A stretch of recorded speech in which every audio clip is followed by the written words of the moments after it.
और अब कुछ फाइनेंशियल प्लानिंग की बात करते हैं, आपके इन्वेस्टमेंट से जुड़ी बातें करते हैं। हमारे साथ जुड़ गए हैं जीएसटी इन्वेस्टमेंट के सीएफपी आदित्य शाह। आदित्य, स्वागत है आपका। और मैं सवालों की ओर जाऊं उससे पहले एक अहम खबर जिस पर आपकी प्रतिक्रिया चाहिए। सेबी का नया फरमान आया है म्यूचुअल फंड्स में नॉमिनी लेकर।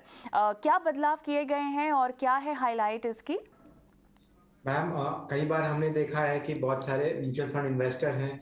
सैडली अगर उनका डिमाइस होता है तो कोई ऐसा मैकेनिज्म नहीं है जिससे उनके लव्ड वंस को उनके यूनिट्स मिल पाए। तो नॉमिनेशन एक बहुत ही इंपॉर्टेंट चीज है। सेबी ने अब ये कहा है कि कोई भी अगर नया फोलियो खुलेगा आगे से तो उसमें नॉमिनेशन देना बहुत ही ज्यादा जरूरी है। उसके बिना वो फोलियो नहीं खुलेगा, या तो फिर आपको ऑप्ट आउट करना होगा नॉमिनेशन के थ्रू। इससे क्या होगा, फॉर एग्जाम्पल अगर आपके पास म्यूचुअल फंड के यूनिट्स हैं और गॉड फॉरबिड आपको अगर कुछ हो जाता है तो आपके लव्ड वंस एएमसी कंपनी से वो यूनिट्स क्लेम कर सकते हैं। तो ये बहुत ही अच्छा मूव है सेबी का। ये सेफगार्ड किया है इन्वेस्टर्स के इंटरेस्ट को।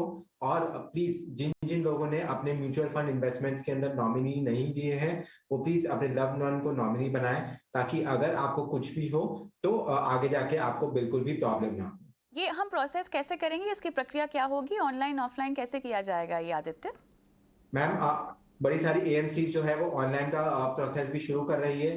पर आप किसी भी एएमसी के ऑफिस में विजिट कर सकते हैं, या फिर पीओपी जो होता है पॉइंट ऑफ प्रेजेंस, जैसे कि कैम्स होता है या कार्बी होता है, वहां पे जाके आप अगर एक फॉर्म भर देंगे तो भी हो जाएगा। बट बड़ी सारी कंपनियां हैं वो ऑनलाइन भी इस प्रोसेस को अब शुरू कर रही है।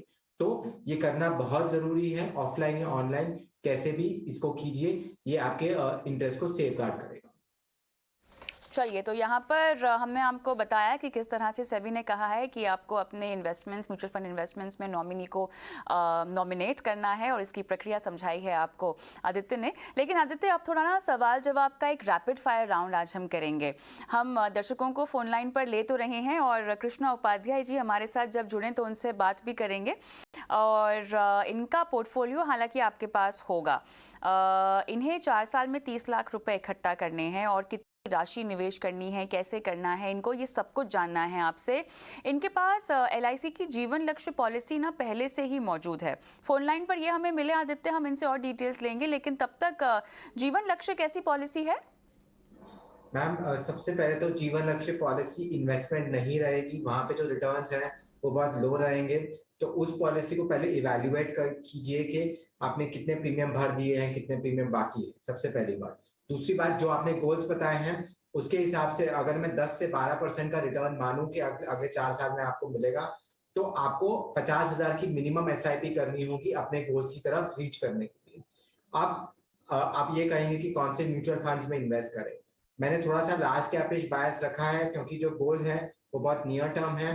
तो 4 म्यूचुअल फंड्स हैं: Parag Parekh flexi cap fund, UTI Nifty next 50 fund, DSP quant fund और यूटीआई निफ्टी 50 फंड। इन चारों फंड्स में आप एसआईपी को इक्वली बांट देंगे तो आप अपने गोल की तरफ, जो कि 30 लाख का गोल है, वो आसानी से रीच कर जाएंगे। आपको 50,000 की एसआईपी मिनिमम तो करनी ही होगी, इससे ज्यादा करेंगे तो बेटर रहेगा। चलिए, अगले दर्शक हैं विजय, इनका सवाल लेते हैं। और ये हर महीने 6 फंड में 6,000 रुपए निवेश कर रहे हैं। 20 साल में इनको 99 लाख्स चाहिए। फंड्स आपके पास हैं तो बताएं आदित्य, क्या करना चाहिए इनको? मैम, 10 से 12% का रिटर्न जो नॉमिनल रिटर्न होता है, अगर हम वो अज्यूम करें तो इन्वेस्टर 99 लाख के इन्वेस्टमेंट पर नहीं पहुंच पाएंगे अपने टाइम होराइजन के अंदर। तो दो चीजें कर सकते हैं: या तो अपने एसआईपी के अमाउंट को बढ़ाइए, या तो फिर अपने टाइम होराइजन को बढ़ाइए। इन्होंने जो अपना पोर्टफोलियो दिया है उस पोर्टफोलियो को थोड़ा सा इनको ठीक करने की जरूरत है।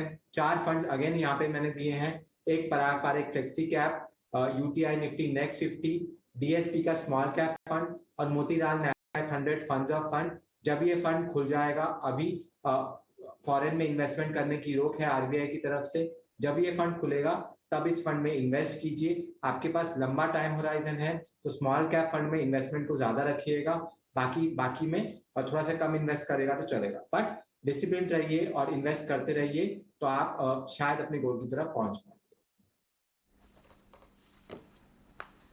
चलिए, तो विजय हमारे साथ फोन लाइन पे जुड़े थे। हालांकि अब समय समाप्त होने आया है लगभग। विजय, उम्मीद करते हैं कि आपको सलाह समझ में आ गई हो। अगर आप शो को यूट्यूब पर देख लेंगे तो आपको अपने फंड्स को लेकर जानकारी भी मिल जाएगी। हालांकि मनोज बाजपेयी साहब अपना सवाल उन्होंने हमें भेजा है और इनके फंड्स तो आपके पास हैं और 20,000 का निवेश इनका जारी है। इनकी उम्र 54 साल की है और इनकी जो प्लानिंग है रिटायरमेंट की वो 2029 में है।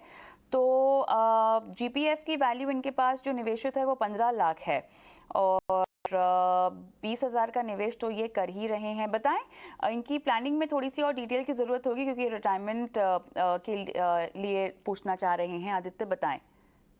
अगर आप 8 से 10% का रिटर्न अज्यूम करेंगे, जो कि एक नॉमिनल रिटर्न मिलता है लॉन्ग टर्म में, तो 2.5 से 3 करोड़ का कॉर्पस जो है वो इनके पास जमा हो जाएगा। सबसे पहली बात ये। दूसरी बात ये, मैंने नोटिस किया है कि इनके पोर्टफोलियो के अंदर सेक्टोरल फंड्स हैं। सेक्टोरल फंड्स की बिल्कुल भी जरूरत नहीं है। सेक्टोरल फंड्स बाहर निकलिए। सेक्टोरल फंड्स को अगर टाइम कर सकते हैं तभी इन्वेस्टमेंट वहां पे करना होता है और नॉर्मल रिटेल इन्वेस्टर के लिए नहीं है। दूसरा, आप इनके पोर्टफोलियो की तरफ आएंगे तो इनके पोर्टफोलियो में सिर्फ और सिर्फ 3 फंड्स रखेंगे तो बेटर रहेगा। एक पराग फ्लेक्सी कैप, एक यूटीआई निफ्टी नेक्स्ट 50 और एक डीएसपी क्वांट फंड। इन 3 फंड्स में इन्वेस्ट करेंगे तो बेटर रहेगा। चौथा फंड अगर मोतीलाल नैस्डैक 100 में इन्वेस्ट करना चाहते हैं तो कर सकते हैं जब वो खुलेगा, बट इन 4 फंड्स में इन्वेस्टमेंट करेंगे तो आपका लॉन्ग टर्म में अच्छा रहेगा। चलिए, तो सवाल तो यहाँ पर ख़त्म हो गए हैं आदित्य, लेकिन वक्त आ गया है आज का गुरु मंत्र जानने का। तो सीधा रुख करते हैं निवेश के गुरु मंत्र की ओर।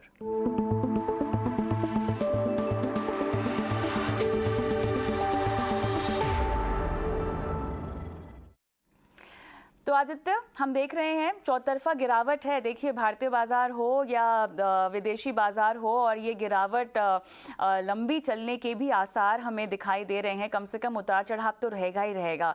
तो क्या इसका सामना करने के लिए आपने कोई गुरु मंत्र निकाला है?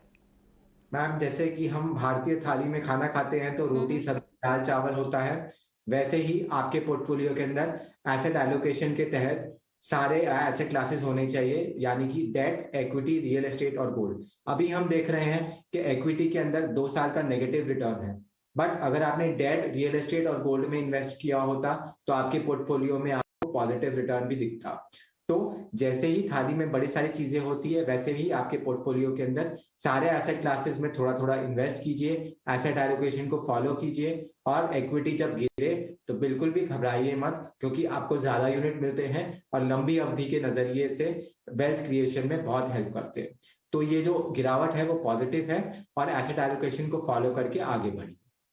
एसेट एलोकेशन का एक रास्ता है जो आपको उतार चढ़ाव से बचाता है, आपका घाटा कम करता है, इनफैक्ट मुनाफा कमाने के जरिए जो है वो बढ़ाता है। आदित्य, बहुत बहुत धन्यवाद, आपने समय निकाला और तमाम दर्शकों को, निवेशकों को मार्गदर्शन दिया उनकी फाइनेंशियल प्लानिंग के लिए। मुझे भी इजाज़त दें, लेकिन आपको एक नंबर हम बता देते हैं जहाँ पर हम आपके सवालों को नोट डाउन करते हैं। जी हाँ, इस शो के जरिए हम आपकी फाइनेंशियल प्लानिंग करवाते हैं, और अगर आपको भी अपने म्यूचुअल फंड या किसी भी इन्वेस्टमेंट को लेकर सवाल पूछना है तो 9619873567 पर अपना सवाल आप टाइप करके व्हाट्सएप कर दीजिए, या सवाल का वीडियो भी शूट कर सकते हैं। वीडियो रिकॉर्ड करके आप वो वीडियो अपलोड कर दीजिए इस व्हाट्सएप नंबर पर। ये वीडियो हम स्क्रीन पर दिखाएंगे और हमारे एक्सपर्ट करेंगे आपकी फाइनेंशियल प्लानिंग। दीजिए इजाज़त, नमस्कार।